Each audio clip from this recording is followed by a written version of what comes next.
샬롬!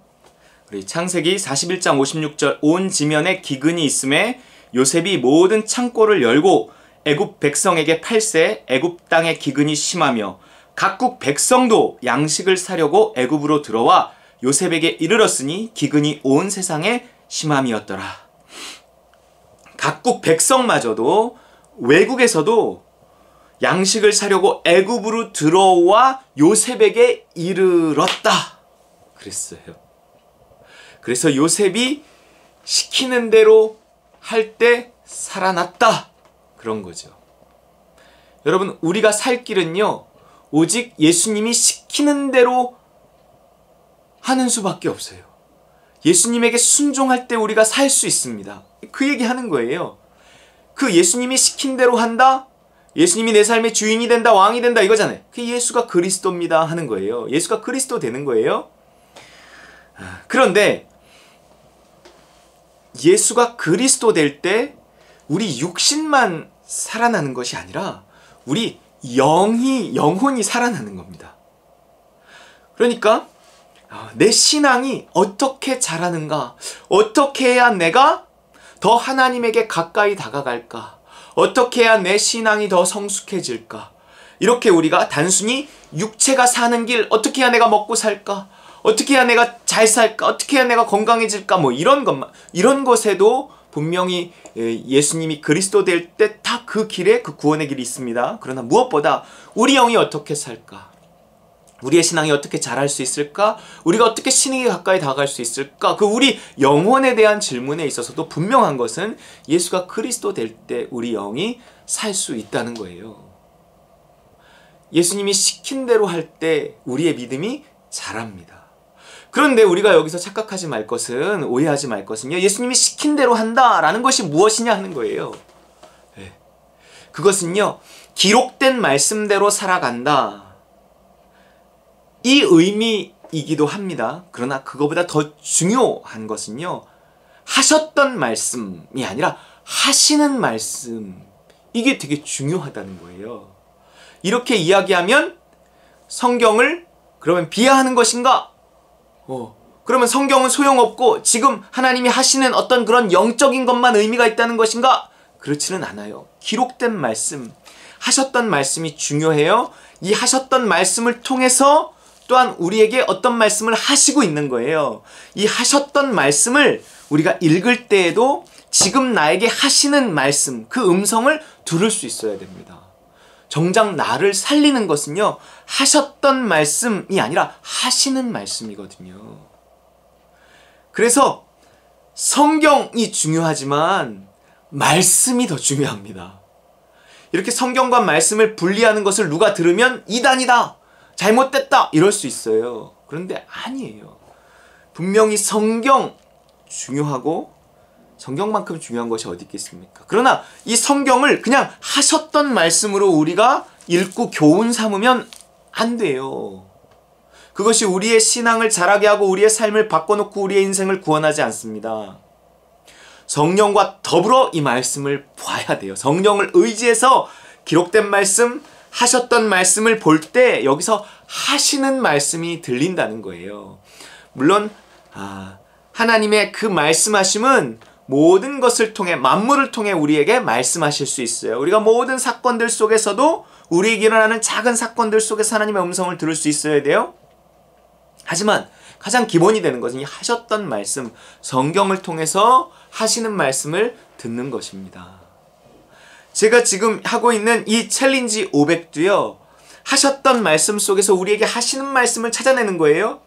근데 여러분은 또 이 말씀을 들으면서 각자에게 하시는 말씀을 들을 수 있어야 돼요. 그래서 이 말씀을, 성경을 읽을 때에는, 이 챌린지 500을 통해 말씀을 들을 때에는 하나님, 정말 내가 지금 이 챌린지 500을 통해서 하나님의 하시는 말씀을 들을 수 있게 하여 주옵소서, 주님의 말씀에 귀 기울일 수 있게 하여 주옵소서, 그렇게 해야 돼요. 그래서 이 하셨던 말씀에 복종하는 것 중요하지만요, 그건 일종의 비유적으로 제사라 그래요. 제사. 하지만 하시는 말씀에 순종하는 것이 더 중요해요. 그래서 뭐라 그래요? 순종이 제사보다 낫다, 그런단 말이에요. 우리가 성경에 써 있잖아. 성경에서 하라고 하는 대로 하면 되지. 그런데요, 성경에 다양한 말씀이 써 있고 성경의 말씀대로 한다는, 성경 말씀대로 한다는 것만큼 막연한 것이 없습니다. 성경을 많이 알면 알수록 도대체 이 상황에서 성경 말씀대로 하는 게 뭐지? 라는 고민은 더해져 갈 뿐이에요. 차라리 그냥 몇 개만 알면 그냥 그 몇 개만 하는 것이, 몇 개만 순종하면 성경대로 사는 것이다, 이렇게 생각하면 쉬운데, 성경을 읽으면 읽을수록요, 성경은 굉장히 우리에게 많은 것을 요구할 뿐만 아니라 어떤 비슷한 상황에서 이 말씀을 적용해야 될지 저 말씀을 적용해야 될지 굉장히 헷갈린 경우가 많습니다. 알면 알수록 자유하지 못하는 거예요. 배우면 배울수록. 그렇기 때문에 성경이 배우고 확신한 바에 거하라, 이렇게 말하는 거예요. 우리가 배워야 돼요. 성경의 A와 not A, 이럴 수도 있고 저럴 수도 있음을 배워야 돼요. 그러면서 동시에 성령의 인도하심을 받아 그 기록된 하셨던 말씀 중에 지금 이 상황에서 어떤 하시는 말씀이 있는가를 우리가 귀 기울여 들을 수 있어야 합니다. 그리고 그 하시는 말씀대로 우리가 순종할 때 그것을 순종이라고 해요. 제사는 순종이 아닙니까? 성경에 제사가 명령되어 있잖아요. 근데 왜 순종이 제사보다 낫다, 이렇게 표현하는 거죠? 하셨던 말씀에 복종하는 삶이 있어요. 우리가 또 그렇게 살아가야 합니다. 그러나 끊임없이 오늘 성령을 선물로 받은 우리들에게, 이 신약시대 성도들에게 있어서는 하시는 말씀에 귀 기울여야 합니다. 그런데 이런 말을 들을 때마다 참 답답해요. 도대체 뭐가 하시는 말씀이라는 건지 모르겠어요. 성령의 감동을 따라, 성령의 인도하심을 따라, 믿음을 따라 살아간다는 것을 들으면 들을수록 잘 모르겠어요. 십자가 붙들고 십자가 외치면 믿음이 온다는데, 내가 하나님 나라에 들어가서 하나님의 음성을 듣고 하나님의 통치 아래 살 수 있다는데 다 알겠는데 실제 어떻게 살아야 할지 잘 모르겠어요. 하나님의 음성이 잘 안 들려요. 답답해요. 이해합니다. 그럴 수 있어요.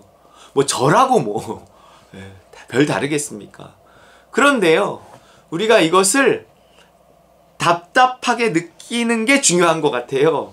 그건 뭔가 사모함이 있다는 거잖아요. 사모하는데도 잘 안 된다. 이 답답함마저 없으면서 그냥 율법적인 신앙생활이 당연하고 자기가 잘하고 있다는 생각하는 사람보다 훨씬 희망이 있는 거예요. 하나님의 음성을 듣고 영적인 삶을 살 확률이 아주 큰 거예요.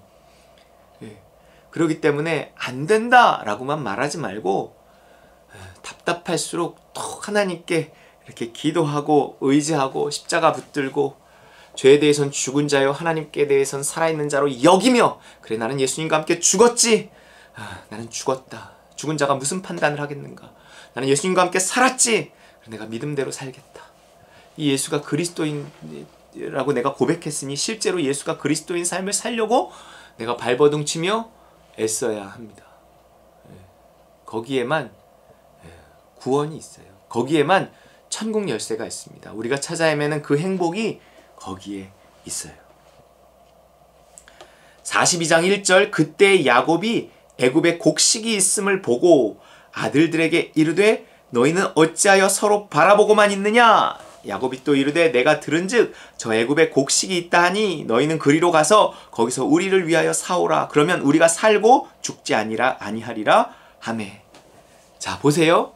이제 이 요셉의 가족들이 사는 곳에도 가뭄이 들었을 거 아니겠어요? 그 지역 전체가 가뭄이 들었으니까. 그러니까 이제 그 가뭄 속에서 이제 사람들이 막 이렇게 애굽으로 곡식을 사러 간다는 소문을 들은 거죠. 그러니까 요셉의 아버지 야곱이 그 요셉의 형제들에게, 자기 자식들에게, 야 너희 못 들었냐? 야 지금 살 길은 애굽에 가갖고 그 총리한테 부탁을 해서 곡식을 사오는 길밖에 없어. 그게 우리가 살 수 있는 유일한 길이야 라는 소문을 듣고 그렇게 자식들을 이제 보내서 그 일로 말미암아 요셉의 형제들이, 요셉의 가족들이 그 곡식으로 말미암아 살아나잖아요. 뿐만 아니라 그것으로 말미암아 이 자기의 가족들을 자기가 살고 있는 나라로 불러옵니다. 여러분, 이것은 무엇이겠습니까? 이게 전도 아니겠어요? 선교 아니겠어요? 주 예수를 믿으라 그리하면 너와 내 집이 구원을 받으리라 하는 말씀의 성취 아니겠어요? 자, 그렇게 내가 내 가족을 구원시키기 위해서 제일 먼저 어떻게 해야 돼요? 내가 먼저 구원받아야죠. 내가 예수가 그리스도인 삶을 살아가야죠. 내가 믿음을 따라 살아간다는 것은 나 하나만 사는 일이라고 생각하면 안 됩니다. 나만을 기준으로 생각해서는 안 돼요. 그래서 이 순종을 통해서 내가 어떤 힘들고 어려운 일이 있더라도 어떻게든지 내가 순종을 해내면 결국 이 순종이 내 가족들을, 내 이웃들을 건져낼 것이다, 구원해낼 것이다 하는 소망을 가지고 내가 오늘 예수가 그리스도인 삶을 살아가는 것입니다. 여러분, 이 세상에 이 가뭄, 지독한 7년 가뭄과 같은 인생이 펼쳐지는데 꼭 코로나 때문만은 아니에요. 인생의 본질이 그렇습니다. 그 속에서 우리가 살 수 있는 유일한 길뿐만 아니라 나와 내 가족을 살릴 수 있는 유일한 길은 요셉의 명령을 따라 순종하는 거예요. 예수님의 명령을 따라 순종하는 것입니다. 그런데 그 순종이라는 것이 하셨던 말씀을 넘어 하시는 말씀에 순종하는 영적인 삶이라는 것을 기억하고 나와 내 가족의 구원을 위해서라도 정말 영적인 삶을 살아가려고 발버둥쳐 애쓰시는 저 여러분 되시길 주의 이름으로 축원합니다.